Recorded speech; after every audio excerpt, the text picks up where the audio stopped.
Okay, I can't tell if everybody's back or not, but Roman said 5 minutes, so I'm going to get started and welcome Menachem Fisch to the Generative Anthropology community, and hopefully he'll be, I'm sure he will be, providing us with something that will contribute to the kind of research agenda that Eric was urging on us just a moment ago. I do want to mention really quickly that I have a kind of more or less indirect connection with Professor Fisch. I took a course when I was getting my MA in the Hebrew University in Jerusalem back in the mid-'80s. I took a course with his father, Harold Fisch, on the poetry of Donne and Blake. And it was a great course, and his father's was a brilliant man, and and definitely a very singular and an impressive individual, and it was definitely my pleasure and privilege to have some exposure to him. So it's probably why I noticed your name in the first place in my kind of internet searching. So at any rate.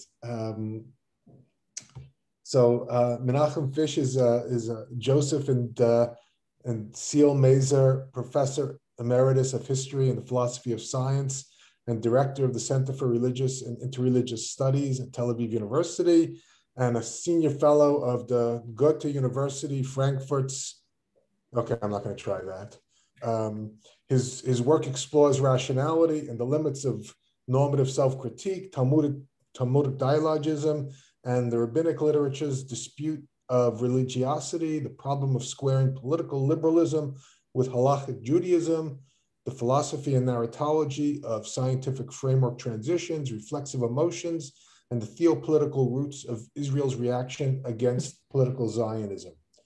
His recent books include The View from Within, Normativity and the Limits of Self-Criticism, Creatively Undecided Toward a History and Philosophy of Scientific Agency, Covenant of Confrontation, a study of non-submissive religiosity and rabbinic literature, The Enemy Within, Political Zionism and its Faithful Adversaries, and both those last two are in Hebrew.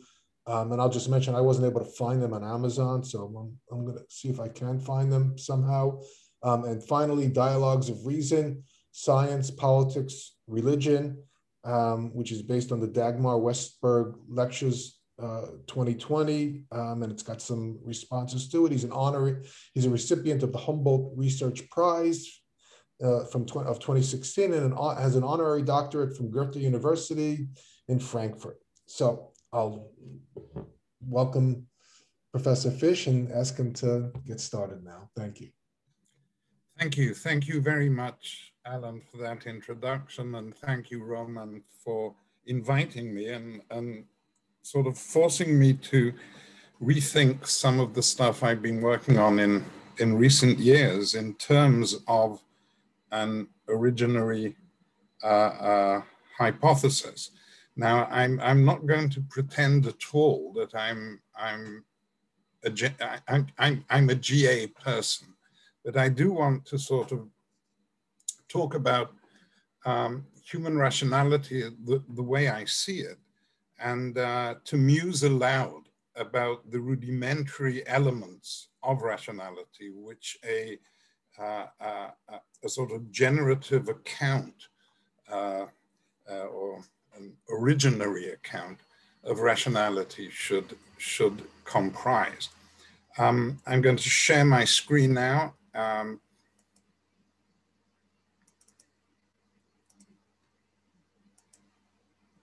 Okay. So there exists a long tradition that has both Greek and Jewish roots that relates and even identifies humankind's two defining endowments, our capacity for reason and our capacity for speech.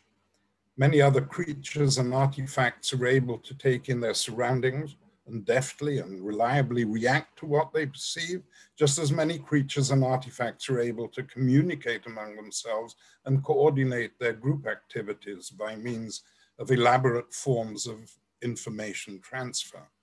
But human reasoning, like human language, is unique. Human beings, to borrow Robert Brandam's phrase, are sapient, not merely sentient. We are able not merely to respond reliably to a situation, but to assess it, pass judgment, deliberate about our assessments of it, and discuss them. Sapience, Brandam insists, is another word for what he calls concept mongering. It is by means of our conceptual and logical vocabularies, as Schopenhauer wryly puts it, that we are able to sever our animal ties and disengage from the sensual dazzle of the here and the now, and reflect on our past experience and plan for the future. Concepts are not mere denotative labels or tags. And hearing Eric's talk, I'd even add not even a generalized form of pointing, but carriers of meaning and significance which they impart whenever applied. Human language and reason are hence firmly attached and jointly define what renders us unique. However, while considerable effort, and I don't have to tell you this, is invested in locating and discerning the necessary universal constitutive structural underpinnings responsible for generating the former, namely speech, the same cannot be said of the latter, rationality. My aim today is to take a first step in that direction. So human rationality and speech would seem not only to be different human qualities, but to pertain to very different realms of human activity. Rationality to the essentially inner realm of mind and self, of intra-subjective deliberating and pondering, choosing and deciding, and speech to the essential outer intersubjective realm of our discursive interaction with others, to the discursive social space of question and answer, address and response, agreement and disagreement. Now, until recently, most philosophers followed René Descartes in maintaining that to speak is essentially to think aloud, and that thinking is therefore primary. More recently, there have been, at least in my own philosophical neighborhood, a resolute tendency to reverse the arrow of explanation and to view speaking as primary and thinking as internalized speech. I belong to the latter group, but that is aside the point.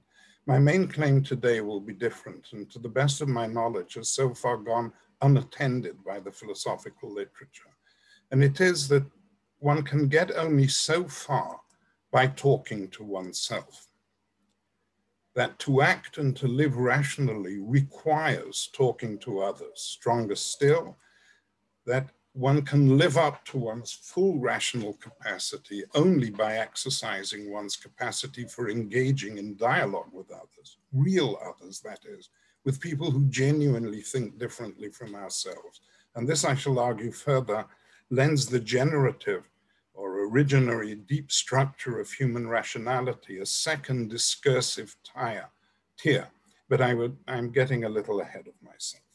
So in what follows, I shall briefly define rationality, as I shall use the term, with a view to distinguishing the first tier of its shared universal structure from its transient, context-dependent content, and then go on to explain what I mean by the daunting problem of rationality's normative constraints, and to describe how I believe they can be breached, from which a generative account of human rationality acquires its second discursive tier. So here goes. Contemporary accounts of rationality come under two main headings.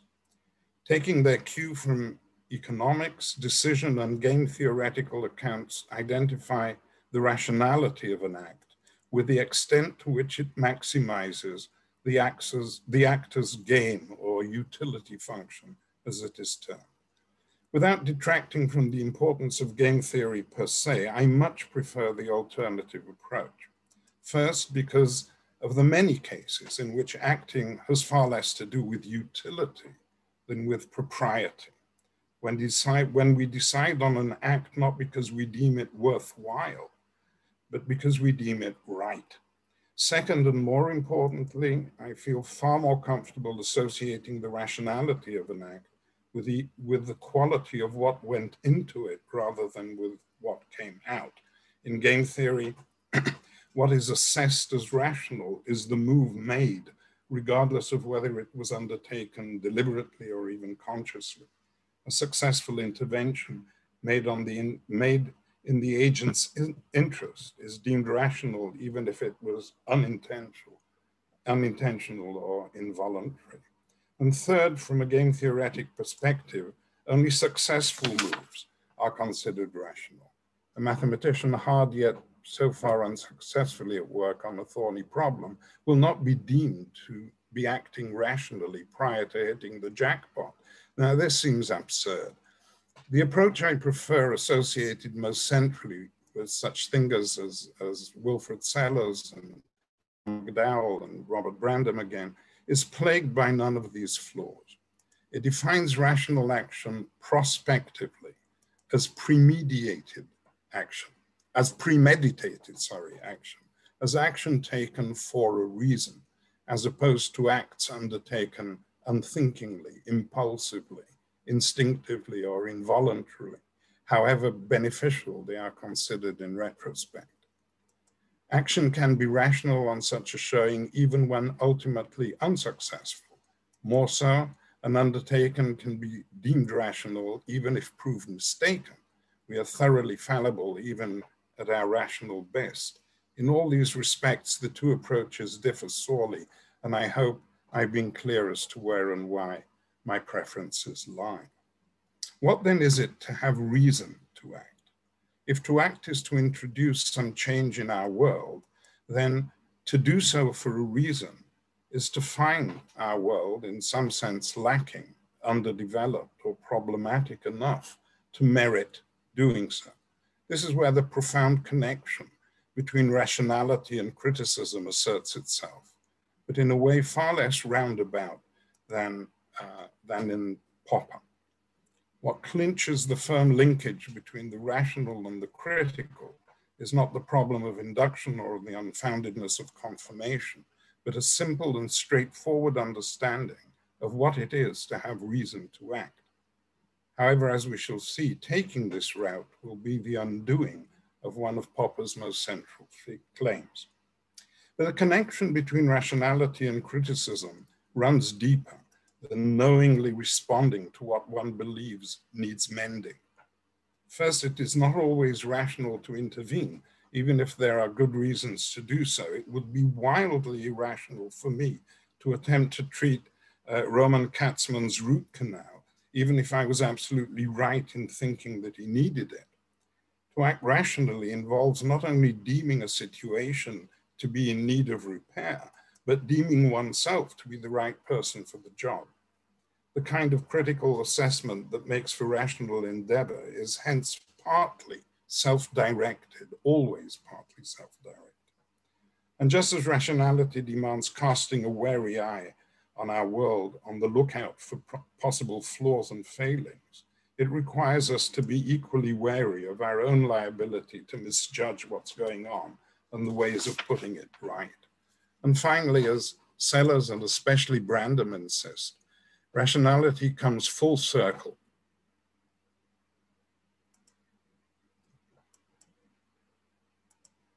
Excuse me.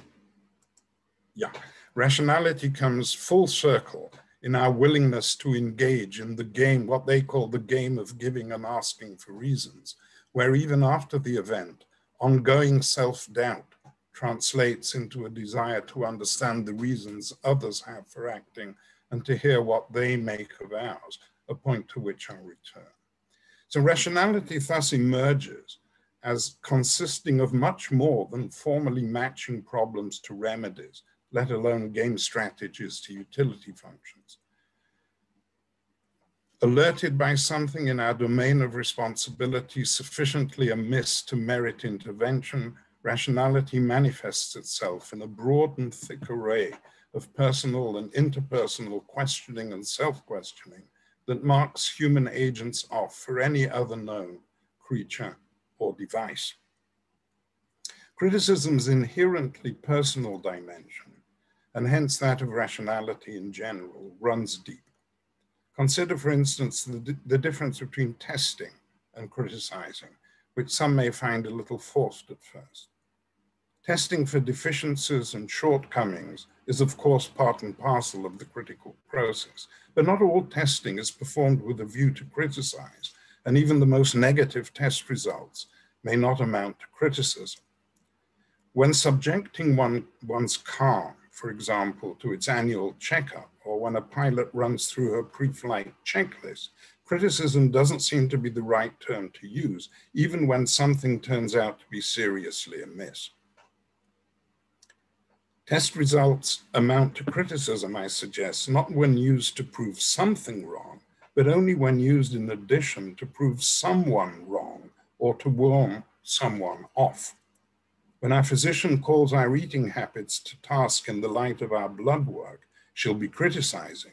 But if all she does is to recommend a new course of medication or a change of diet, she'll have been testing and mending, but not criticizing anyone. Systems and situations are tested, but it is agents responsible that we criticize. But criticism aims at more than motivating someone to attend to a problem by merely pointing it out or even pleading with him to do so, as when urged by one's accountant to cut one's overhead. Criticism, I submit, aims at provoking a person to do so by holding him responsible for allowing the problem to arise or to persist. In addition to proving a problem's existence, criticism purports to accuse its addressee of substandard performance. And it is here that, that lies criticism's and with it rationality's essentially normative import in the form of an inherent element of blame or reproach and an implicit demand for self-reckoning. When called upon to attend to a situation in response to worrying test results, one is being made responsible for putting them right. But when called upon to do so in response to criticism, one is being held in some way responsible for it going or being wrong.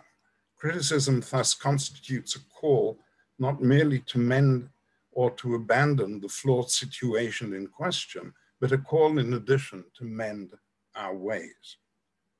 So criticism's normative component is even more apparent in moments of self-criticism, when we chastise ourselves for not living up to the standards by which we abide. We constantly measure ourselves against yardsticks and frequently find ourselves vexingly wanting, not as tall as we would like to be, not as pretty, not as quick, not as studious perhaps, not as talented as those we admire. Reminds me of Eric's description of going to the movies a few moments ago. But self-disappointment only amounts to self-criticism when we blame ourselves for whom we are. Self-criticism is not merely falling short of our standards, but about not living up to them. We can bemoan our poor hearing, I do so all the time, but can only criticize ourselves for failings for which we can hold ourselves answerable. Defining rationality as responding to criticism renders it normative through and through. To deem anything to be sufficiently wrong to consider putting right, and the person criticized, be it ourselves or others, to be wrong not to attend to it, is to issue a complex normative judgment for which prior standards, and this is my first main point, of rightness and wrongness need to be firmly in place. To criticize is to pass normative judgment. Wrongs and failings are by definition breaches of norms and will constitute reasons to act only for those whose norms they are. Rationality, criticism, and normativity thus form a mutually defining interlocked triad, but they are neither synonymous nor interchangeable. Normativity is a necessary condition for criticism, which is a necessary condition for rationality. But while our shared critical ability to discern failings and rational capacity to be moved by them combine to define human sapience in principle and in general, and therefore as components of an originary account of rationality, the different norms to which different people appeal in practice form a rich and radical diversity of human commitment.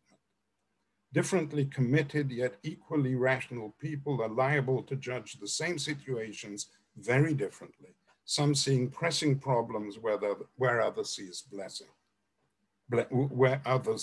blessings. Criticism and rationality constitute universal and defining human dispositions that are rendered thoroughly framework dependent whenever actualized, an idea that Popper seems to acknowledge, for those of you familiar with his writings, in The Open Society, but then spent a lifetime denying, culminating in his last work, unfoundedly entitled The Myth of the Framework. Our ability to knowingly act for reasons is a potentially generative human universal shared by our prehistoric ancestors, refining their dugout canoes, and the CERN theoretician tweaking her blueprints for the new linear electron-positron collider. But the reasons each of us act for pertain not to what we share, but to the radical and ever-shifting diversity of the different norms and ideals that set us so markedly apart. So far, the necessary constitutive elements of human rationality's primordial point of origin would seem to dovetail nicely with those of generative anthropology. They are obviously linguistic, yet transcend the boundaries of mere communication. Rationality requires a keen sense of self-awareness and an ability to knowingly find fault, to deeming situations sufficiently amiss to justify taking corrective action, for which a normative vocabulary, however rudimentary, is essential. But rationality is plagued by a seemingly unsurmountable inner constraint that prevents it from ever reaching its full potential, or so it seems. This is because criticism's normative component comes in two notably different varieties. Much of the time, we are indeed chided, as we often chide ourselves, for being neglectful of what we know is right. Given the standards you abide by, this shouldn't have happened, our critics argue. How could a liberal like you even consider such an option? Here, criticism's normative import amounts to holding us to the norms to which we are committed and calling us to task for failing to live up to them. But we are often criticized not for failing to live up to the norms we hold, but for holding them, not for the substandard use to which we put them, but for holding to them in the first place. The secular mostly criticize the religious, not for not being religious enough, just as liberals are mostly criticized by conservatives for being liberals, not for not fully living up to their liberal values. The difference between criticizing someone's system of values and criticizing her deviations from them is categorical. To appreciate the difficulty involved in effectively criticizing a person's norms as opposed to their application, let us take a closer look at what criticism amounts to. If to cast doubt is merely to raise the possibility that something might be wrong, to criticize is an attempt to prove it wrong. Doubting requires little more than to apply a question mark or to raise an eyebrow. To criticize requires framing something akin to an existence proof, purporting to prove to those criticized that something for which they are responsible is sufficiently amiss to require their attention. Hence, for prudent criticism to achieve its transformative objective, those criticized must endorse it as self-criticism. If they do not, it will have achieved nothing. And thus self-criticism emerges not as a tiny reflexive subset of a broad category of critical exchange, but as criticism's very objective and quintessential form. For prudent criticism to find its mark, it must therefore always be leveled from its addressee's perspective, emulating as best it can their worldview and values, mounting its case on premises that they hold true and in ways that they deem valid. Here lies the essential discursive and especially empathetic dimension of all prudent criticism. To win the trust of those it criticizes, criticism must always be leveled empathetically from within their normative perspective, which brings me to the main point that I wish to make. To act rationally, I have argued, is to act for a reason, to intervene in response to what strikes us as failings that merit repair, and to do so ever conscious of our ability to misjudge them. But rationality demands more. It requires us not only to apply our standards in critically appraising, but to subject them to critical appraisal. To act not only in accord with the norms to which we are committed, but to hold those very norms in normative check.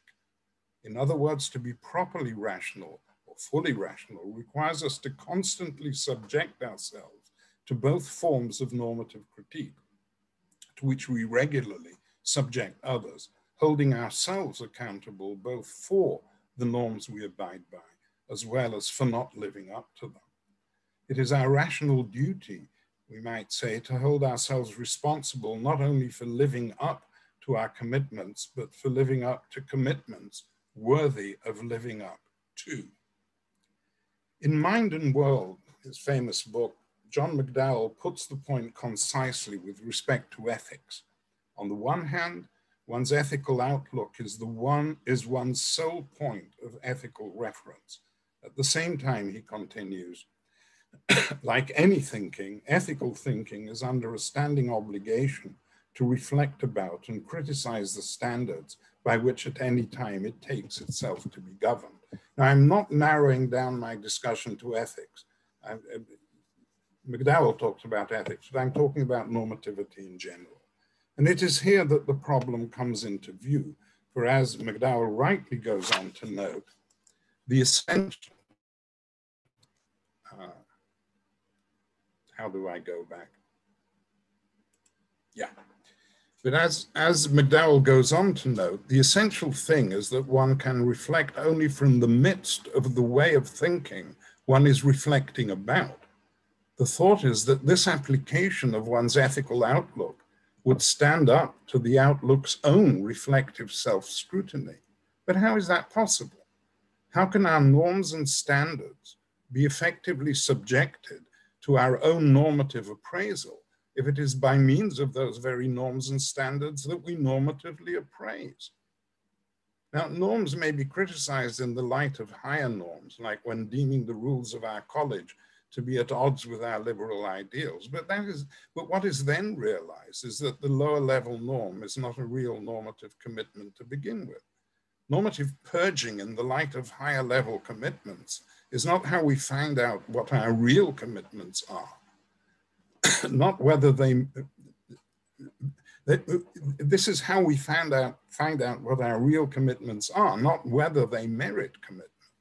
Our real commitments, it seems, are immune by definition to our own normative scrutiny, but that seems to be absurd. And yet no one has been able to show how from the midst of our way of thinking, our norms can be normatively impeached by subjecting them to their own reflective scrutiny, not even McDowell. Thinkers like Ludwig Wittgenstein, Rudolf Carnap, Thomas Kuhn, Richard Rorty, Donald Davidson argue more or less explicitly that they cannot. Popper and some of his school, as noted, deny there being a problem by declaring the very idea of framework dependency a myth. Most thinkers, Sellers, Brandom, Korsgaard, Charles Taylor, and McDowell included, avoid the question by simply not raising it, which is not surprising. The problem of rationality's normative limits is real and notoriously difficult.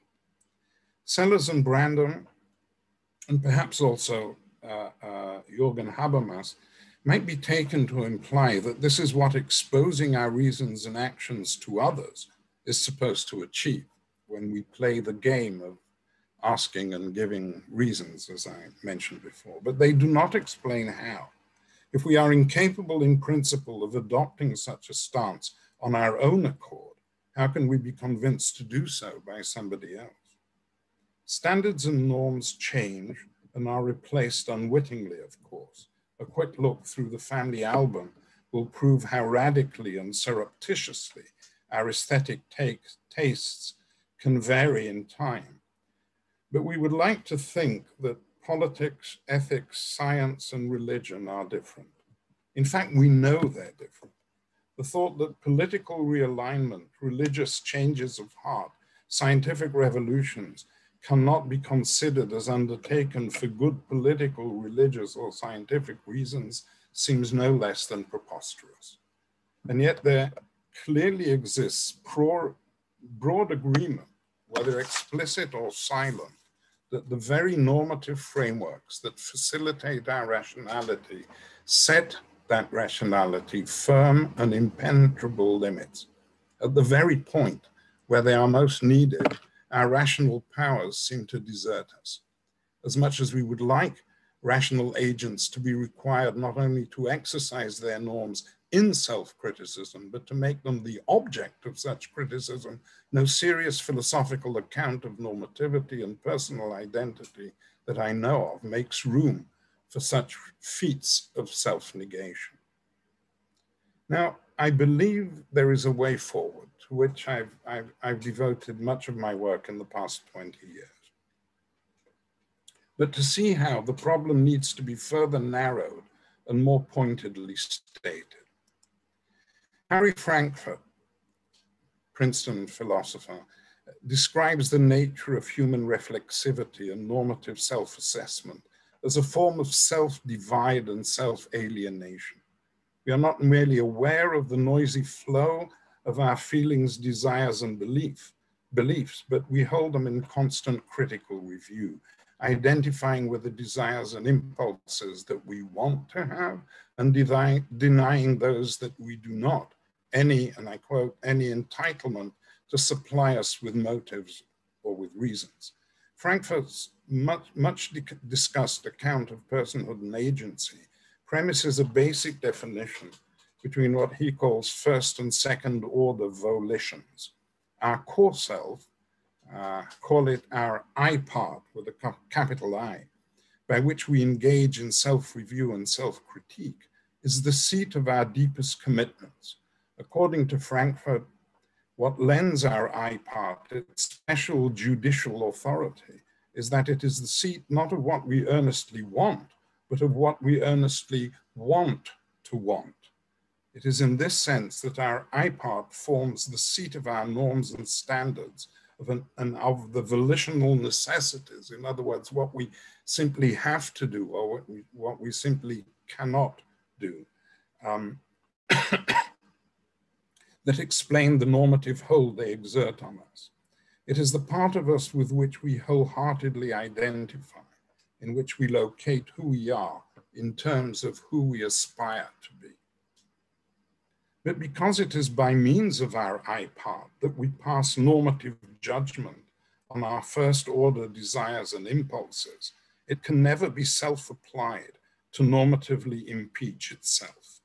Standing back from our I part, we are left with no other equivalent means at our disposal. So the problem of normative self-critique cannot be addressed at the level of personal self-criticism simplicity. It is impossible to find the norms we're committed to normatively wanting merely by talking to ourselves or to others similarly disposed. So the problem boils down to this: the rational incentive for replacing or modifying a normative framework cannot be articulated in its own evaluative terms. There is no way a committed liberal could be convinced to rethink her liberal framework merely by force of liberal premises. The critical process must be set in motion in a way that somehow transcends the volitional necessity of those whose framework it is. But how can we, if we are no more able of being convinced by normative criticism leveled at us by others than of framing such criticism ourselves? And yet we all know how effective exposure to external criticism can sometimes be. But to what extent can its transformative outcome be considered rational, as opposed to the kind of conversion processes prompted by falling under the influence of a charismatic teacher or missionary? What Wittgenstein calls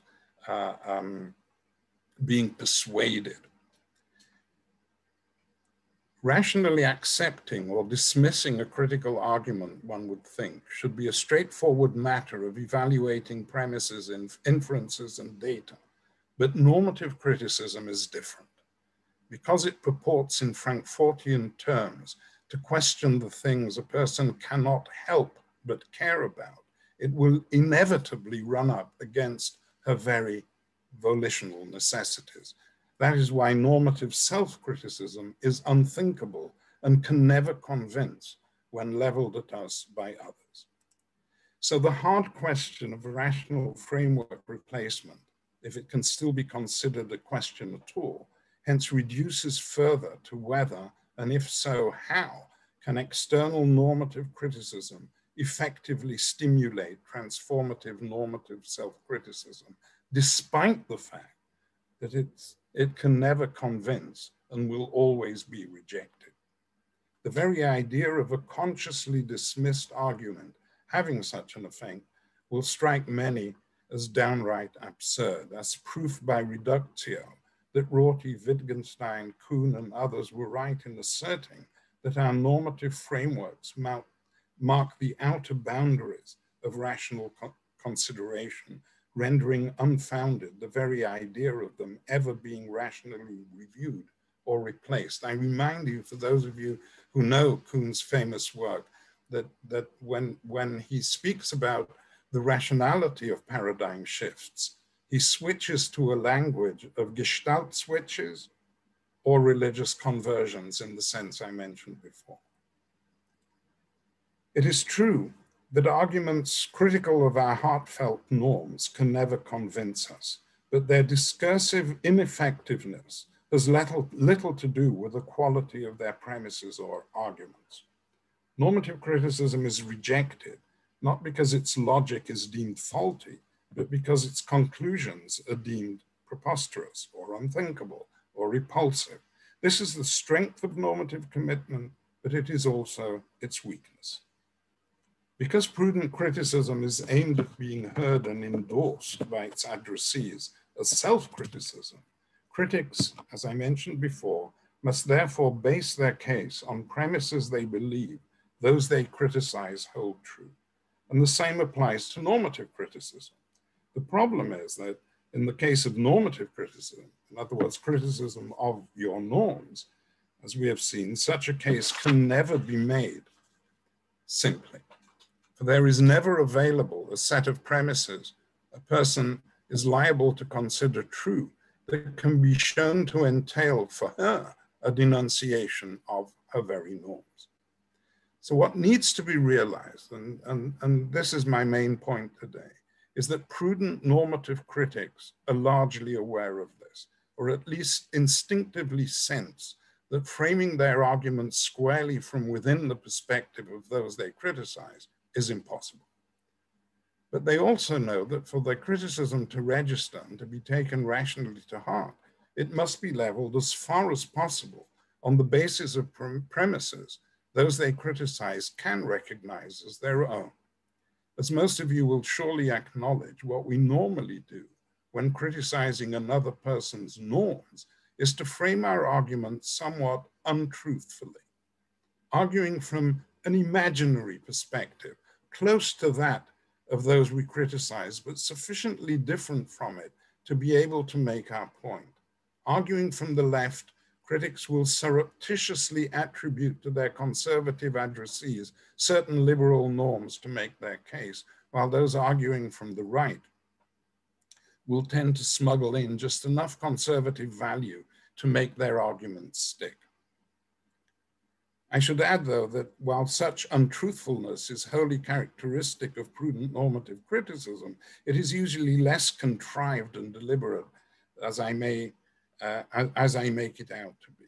Most often the discrepancies between the positions we attribute to the people we criticize and those they actually hold owe more to our inability to imagine how differently they actually think.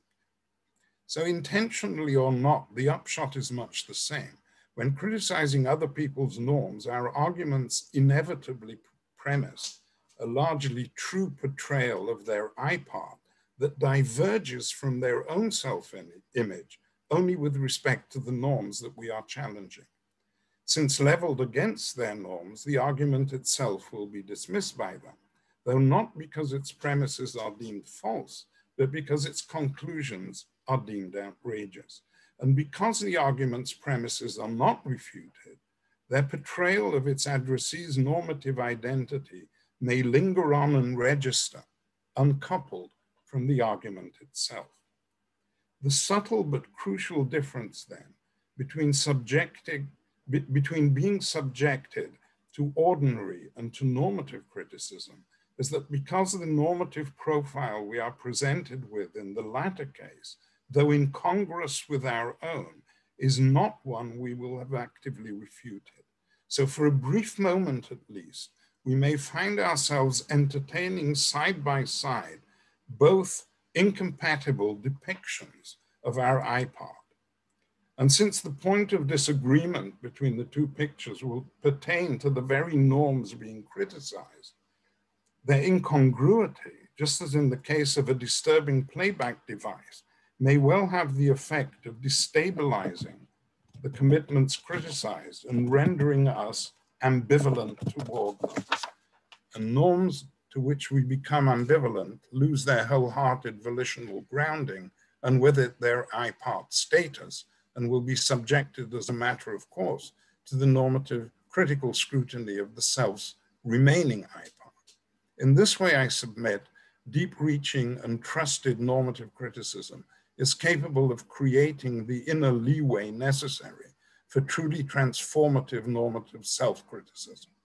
But the level of inner discordance and self-alienation it demands requires a potentially ambivalating echo chamber of trusted external normative criticism that far transcends the possible boundaries of even the keenest self-reflection.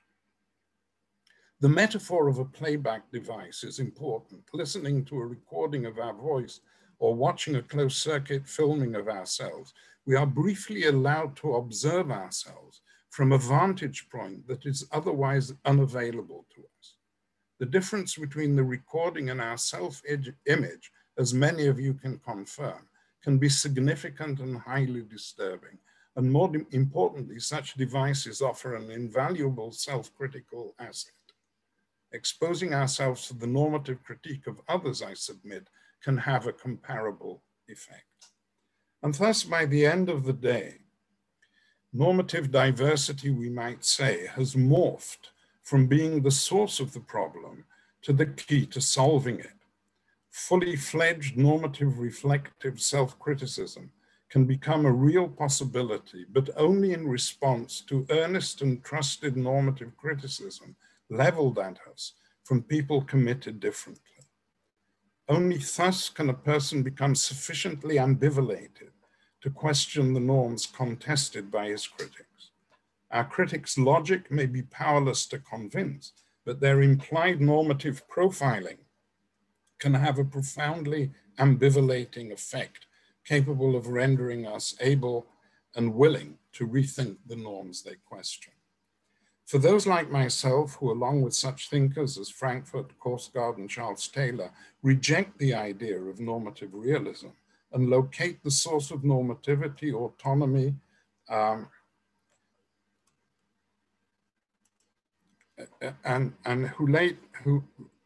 where am I? Yeah. Who locate the source of normativity, autonomy, and freedom of the will in our capacity to take our own mental states and conduct as objects of willful critical attention. The limits of critical self-reflection mark the outer limits of normative self-correction. Lacking an external foothold, our capacity for normative self-reflection cannot but stop short of the very normative commitments utilized in such reflection. But if there is any truth in the argument I have sketched this evening, then exposure to the trusted normative challenge of critics from without is capable of breaking the normative deadlock by ambivalating us sufficiently to genuinely question the normative commitments they find questionable. So a comprehensive generative or originatory account of human rationality would therefore have to add normative diversity into the mix, in addition to the bare necessities capable of generating an ability to have and to act for reasons, namely a keen sense of self-awareness coupled to the linguistic ability to form normative judgments. I leave it to you, of course, to properly formulate such an originary account. But one such account has already been sketched a long, long time ago, an account centrally formative of all human cultures that owe their origins to the Abrahamic faiths. I'm referring, of course, to the Hebrew Bible's originary account of human sapience and its Quranic version. Here we find dramatically displayed all three elements of which I have spoken: the birth of a keen sense of self-awareness, the birth of shame, the acquisition of the ability to form normative judgment by eating from the tree of knowledge of good and evil, and the creation a little later of radical human normative diversity.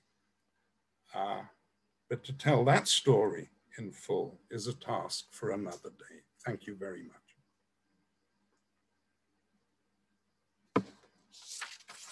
Great. Thank you very much, Professor Fisch. That was a very, that was a very provocative and interesting and relevant, I think, discussion. So I'm trying to, I just have the one row here. So, oh, okay, now everyone's back. So now I'm just gonna see who has questions. I guess we have at least 15 minutes for questions. Okay.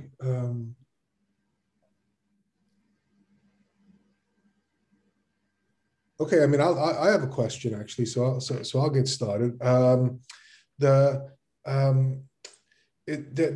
was kind of a moment there where it seemed to me there was real convergence between Eric's talk and your own talk, and that was near the end when you got to that point about the recording device and the way in which, so in a sense, the kind of moral intervention that you're talking about seems to require somehow, to use that same metaphor, kind of playing back someone to themselves in a way that they kind of, that they don't recognize themselves, and then that opens this kind of space where they're displaced enough from that iPod that you're referring to, and it seemed to me that what happens in that moment is this question of am I the same, right? Am I the same person that I thought I was a moment ago, right? Or that I thought I was all along. And Eric kind of, actually in response to my question, kind of worked his way to a similar kind of question: is the sign the same, right? We all say it's the same sign, but in the sense that and we have to kind of assume it's the same sign. And Eric was actually using the example of pronunciation. Right? Yeah, we all say, even if we all speak the same language, and even if we all come from the same place, have similar accents, whatever, we all say words and sentences a little bit differently from each other. It's not really exactly the same. We kind of pretend, in a sense, it's the same. But as soon as you notice it's not the same, then this kind of raises a question of what else did you not notice, and what else is not the same as what I thought it was. And that's kind of the problem, in a sense, on the originary scene as well. What's the sign kind of has to be the same. Everyone has to realize that everyone's doing the same thing, even though it can't look exactly the same, what everyone else is doing. So I don't know, it's not really exactly a question, but I wonder if that resonates for you, if that makes sense. And it certainly does resonate, but let's not confuse diversity, mere diversity, with rationality per se. Now, if I've located rationality in self-criticism, okay, basically in self-criticism, we, unlike any other animal or device, we're sort of constantly wary, constantly aware of the fact that we might be wrong, not merely understand things differently, but that our understanding may prove to be wrong. And think again of the recording device. I mean, sometimes we listen to our squeaky voices recorded back to us, played back to us, and we're actually horrified. We really sound like that? I mean, our own self-image is so different. And these are self-correcting devices, which, you know, after you overcome the sting of being wrong, you can actually you can actually use to your advantage. Now, this echo chamber of normative criticism by people whom you know are committed differently allows you that distance. This is the point I'm making, and you know, within the sort of picture painted by philosophers of self and mind and agency, I had to devote almost a whole book to actually playing the idea out. And I think it's simple enough. It's not merely becoming aware that you're different, but it's becoming aware of perhaps being wrong about yourself. Okay, and it's that moment of self-criticism that you can never achieve, again, by talking to yourself, because talking to yourself premises those very norms in a way that you can't question them. Now, how far can we imagine such discussions is an interesting and open question. Do you really need a real other to do so? We've all experienced the way in which we rethink basics of our own fields by writing a textbook account, or by preparing a lecture for a non-professional audience, for example, where you really have to articulate basics. But very often when we're imagining someone else talking to us, it's we who are imagining them, and it's never as good as an actual person. You know, the Talmud, there's a lot to say about the way in which the law is deliberated so much better in real disagreement rather than disputatio type imagined disagreement. So the long and short of it is that I'm talking about more than mere difference. The different ways in which the very same words, even within the same language community, resonate different with people you know, who have used their vocabularies different in different ways, and so on and so forth. This is part of the human condition. But the main point I'm trying to make is that exposure to actual criticism, actual argument, in which someone takes the trouble of actually profiling you and saying, Alan, listen, since you believe that A, B, and C, therefore, how can you hold to that norm? And it's that kind of argument that creates the ambivalating effect of what I was talking about. Okay, I don't see a hand up, so I'm going to ask a really quick follow-up then. Okay, so, and then Andrew, just real quick, would you then agree that the kind of moral criticism you're talking about necessarily has an aesthetic component to it? A what? Where else would an aesthetic component? Where else would the kind of imagining that you're, that you're thinking about come from, if not from some kind of? Yeah, this comes from the literary critic, of course, and the power of literature, the power of imagining other lives, other circumstances, other mindsets, is of course a very, very, very valuable critique. And again, there are two different genres, I'd say, of dialogical works.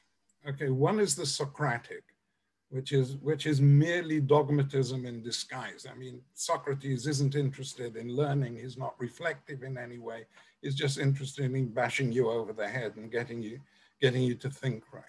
But there are other forms of dialogue which are very, very interesting. The Talmudic dialogue is one, but also the Western tradition has, in which it's far more parliamentary, and people are able, within that dialogical setting, develop their own thinking in ways they could never do so by talking to themselves. So yes, absolutely, I agree with that.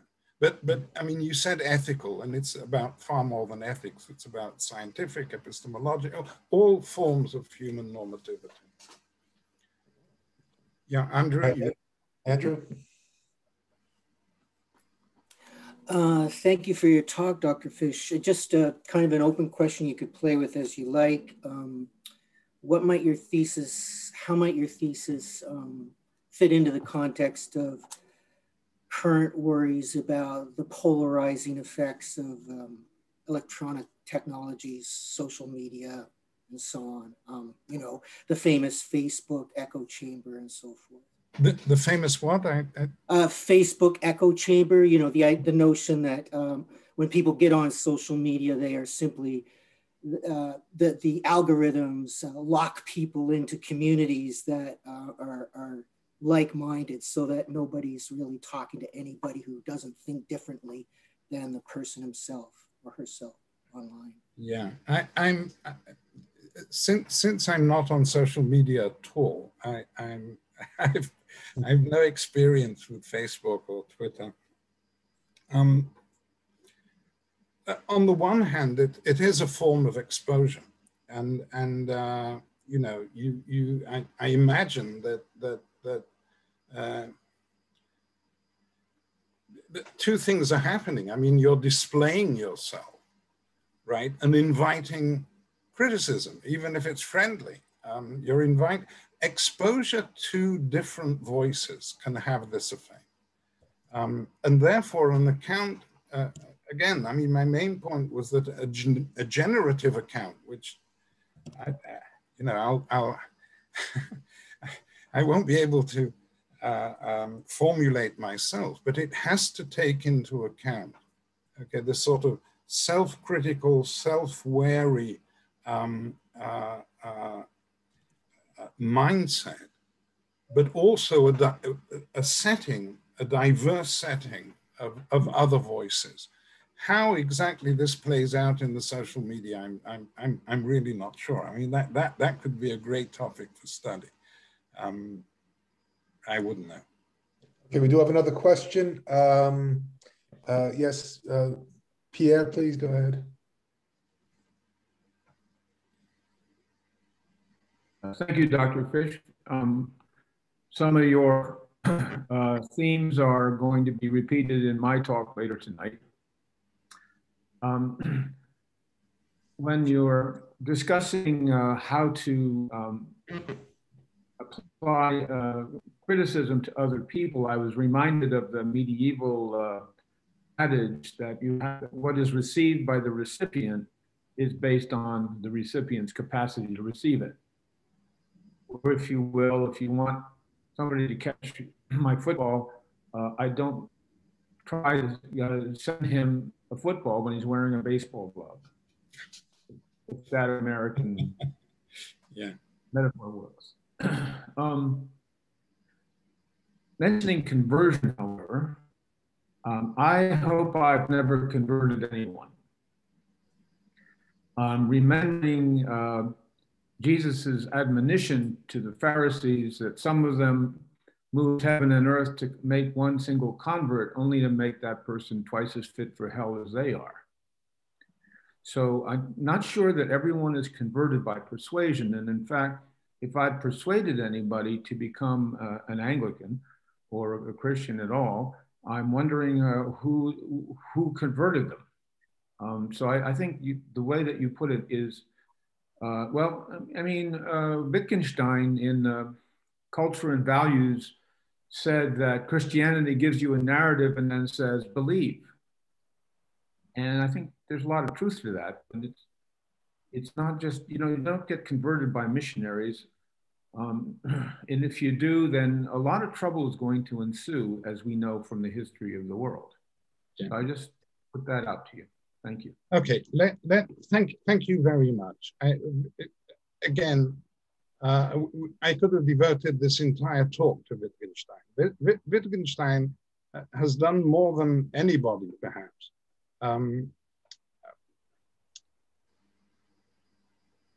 To describe forms of life in terms of their normative vocabularies. Okay, yes. But he has written absolutely nothing about the dynamics and the development and the modification and the certainly not the revolutions in forms of life and in such vocabularies. It's a totally static picture. Now, at one point, which you probably know, in Uncertainty, which was published posthumously, right, suddenly imagines a situation where we're talking across the fence to someone whose normative system is totally different to ours. And he says that he calls this Bekampf, I think. He calls this, actual war. And he says, right, there are two outcomes. Either I call you an idiot and turn away, okay, or I persuade you. And then he adds, which is what missionaries do to natives, right? And school martyrs do to little children.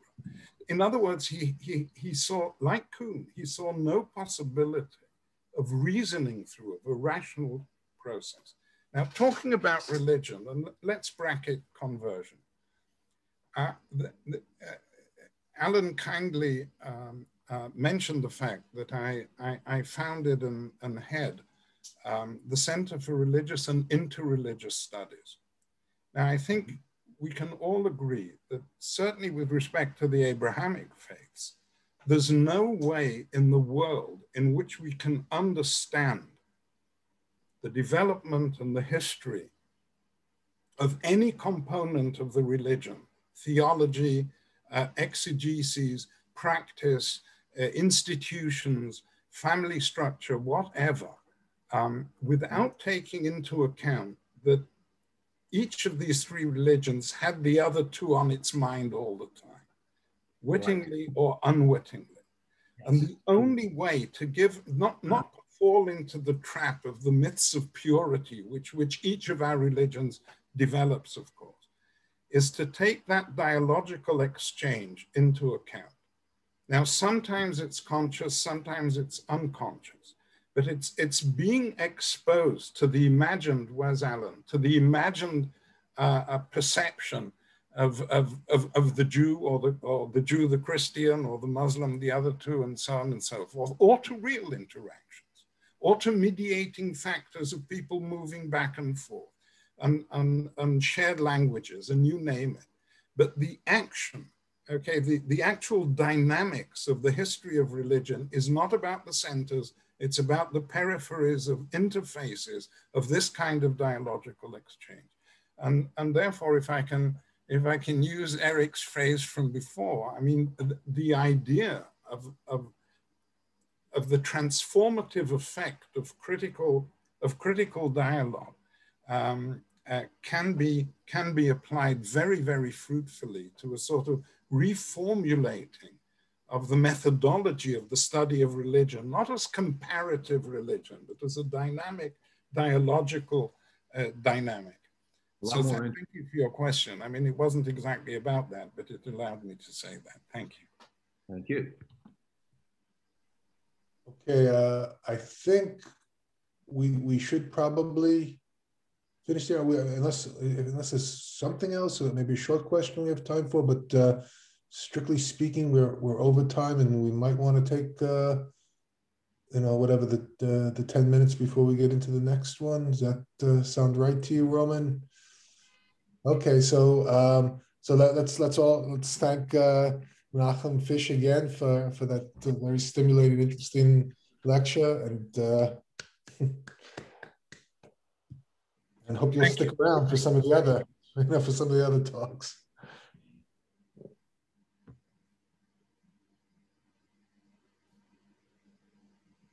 All right, 8:30. See you here. Okay. Okay.